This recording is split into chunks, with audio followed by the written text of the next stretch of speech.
All right, take two of The Conjuring. Hey guys, my name is Chelsea. Welcome back to my channel and welcome if you are new. On this channel, we talk about a lot of spooky stuff.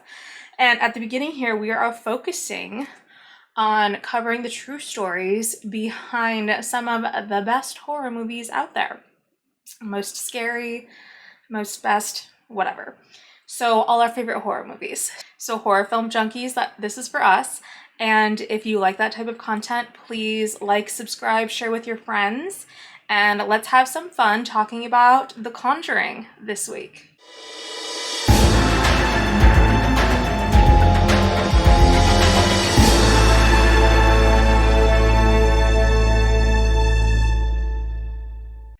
So The Conjuring is a horror film that is based off of the Perron family hauntings. So they lived in a farmhouse. They bought it in 1970, and it's kind of interesting.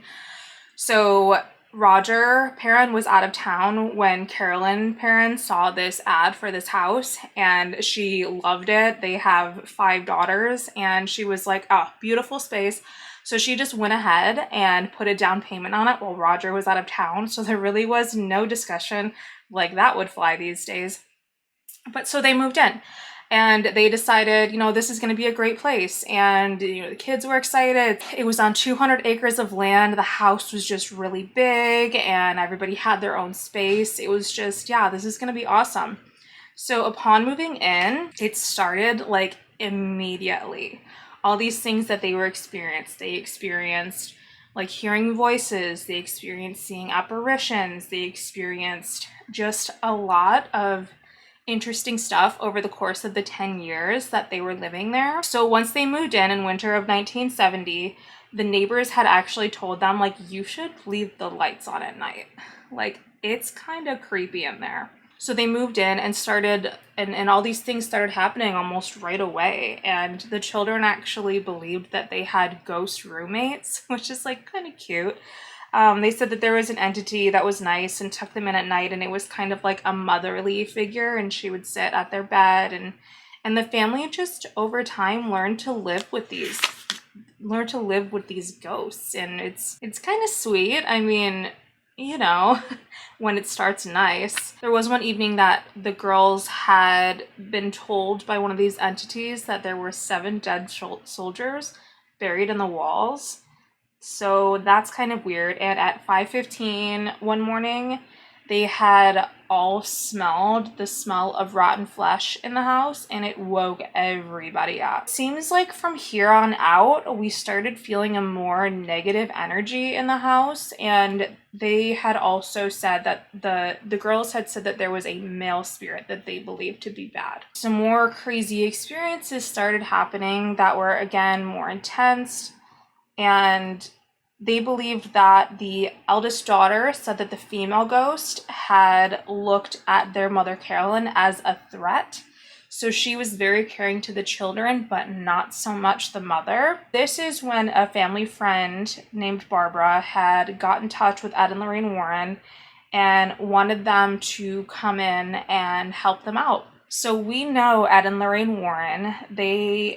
Every single Conjuring movie was actually based off of their case files. We also talked a little bit about them in the video that I did about the Amityville Horror. When Ed and Lorraine come into the house, they immediately say they feel a really dark presence in the house. And Lorraine is somebody that really feels this stuff heavy. And ultimately, through everything they go through, Lorraine still never fully discloses what happens because she doesn't like to talk about it. It was that intense for her. There was an instance that one of the daughters was playing hide and seek with one of her sisters, and she hides in a pine box, and she gets locked in, from the inside, and she can't get out. And so one of the sisters finally finds her and is able to just open it with no problem from the outside. So it doesn't even make any sense that she was locked in because there was no lock, there was no latch. It wasn't a situation where you couldn't open it from the inside and only from the outside. You literally should have been just able to push it open. And then there was also a time where, these are just a couple like specific experiences that I wanted to just mention so you guys kind of understand what the Perron family went through. Carolyn, the mother, was lying on the couch and she started feeling this like intense pain in her calf muscle, and her muscle started to spasm. And when she looked down at her leg, there was like a little pool of blood, like a little, I would imagine it, like I'm picturing like a round wound, like some sort of like almost like a bruise where it just gets like really dark in that area where all the blood pools there, as if like she had gotten bit by a bug or something. She looks everywhere. There's no bees, there's no spiders, no bugs, no nothing. And yet this has happened to her. So this happened a few years before she contacted Ed and Lorraine, but she's telling them this story.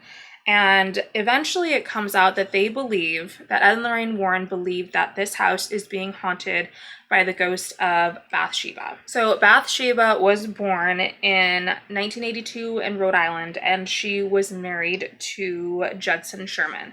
So they together are the Sherman family, and Bathsheba was a housewife and Judson was a farmer, and he was a farmer on their land. And they actually lived on the land next door to where the Perron family had moved into in the 1970s. It was alleged that they had 3 children, but there's no like solid proof like through census records that they actually did have 3. And it's also said that these 3 children all died under the age of 7, which realistically, when you think about history and stuff, this was pretty common because modern medicine wasn't a thing quite yet. So this was back in the 1800s, right? It could have been that these children never existed. It also could have been just that a census was not done in those years before they had gotten old enough to be a part of a census situation. Sorry, you guys, I'm trying to get better at this. So without records of their 3 children, that's, it is what it is. There's no proof in history, but there are a lot of like folklore stories that surround Bathsheba's, I want to say reputation, or like that surround Bathsheba's past life. So when she was alive, there was a mysterious child death that happened with her, and she was actually accused of it. The people around the town had accused her of sacrificing her child to the devil. And the mysterious death is that the child had a puncture wound in their skull, and it was a needle that punctured the skull and killed the baby. So a lot of people, like I said, they were saying that she had sacrificed the baby to the devil, and later she had died. And when she passed, there are rumors of saying that she had died from a mysterious form of paralysis that doctors couldn't explain. And there are other folklore stories that say that she had just completely turned to stone once she died. So that needle that she allegedly killed this baby with was what Carolyn believed that she had done to her. So she said that Bathsheba must have taken this needle into the afterlife and, poked her leg, and that was what caused that wound and that bruise and all that stuff. So it was after all this gathering information that is, again, when Ed and Lorraine Warren, like, this is definitely who is haunting you the most in this house. So regardless of the good ghosts and the bad ghosts, the movie is definitely focused on Bathsheba and her being jealous, how she was so nice to the children, but wanted Carolyn out of there. She wanted to take her over and get her out of that house and basically take those children as hers. And I don't know, it could have been something that maybe, this is just me like off the cuff here. I mean, she was getting possessive of the children, because if she did have 3 children that died under 7, maybe it was just something she always longed to be a mother. And, she truly wasn't that witch that people say that she was. And so, that could be part of this whole thing, and that's why Bathsheba became so sweet and nice and tucking the children in, but very possessive of them at the same time. So when Ed and Lorraine Warren are there and they sense this presence and they gather all this information, they do try to do a seance, but it doesn't work. So this was one of the cases where Ed and Lorraine Warren couldn't actually make the situation better for the family. And so ultimately, after 10 years, the family moves out. So not only did the Perron family experience this paranormal stuff, it is alleged that every other family that did live in this house had experienced that. And again, we do have that little clue at the beginning when they were warned to leave all the lights off because of everything that happens in there. Now, I know in the movie there is definitely that whole like exorcism and getting this demonic creature, or aka I guess Bathsheba, out of the mother because she is possessing her. So again, that's definitely not the truth in what happened, but they did try to do a seance to get this spirit out of the house, and allegedly it was unsuccessful. And to this day still, well, rest her soul, Lorraine has passed, but Lorraine never exposed every single thing that happened in that house because it terrified her so much that she didn't want to talk about it. If you do want to learn more about what happened in the Perron family home, the daughter Andrea did write a book about everything, and that is where some of this information is from. And in that book, or not in the book, but on the book, there is a photo of what is believed to be Bathsheba, but there is no truth that it's her because she's wearing like a mask, like a face mask that covers her nose and mouth. And so you can't truly identify that it is Bathsheba. So I thought that was very interesting. But again, back in that time, there were a lot of diseases and polio and stuff going around. So people were wearing masks to keep themselves safe. Don't get political in my comments, please. I'm just saying, okay?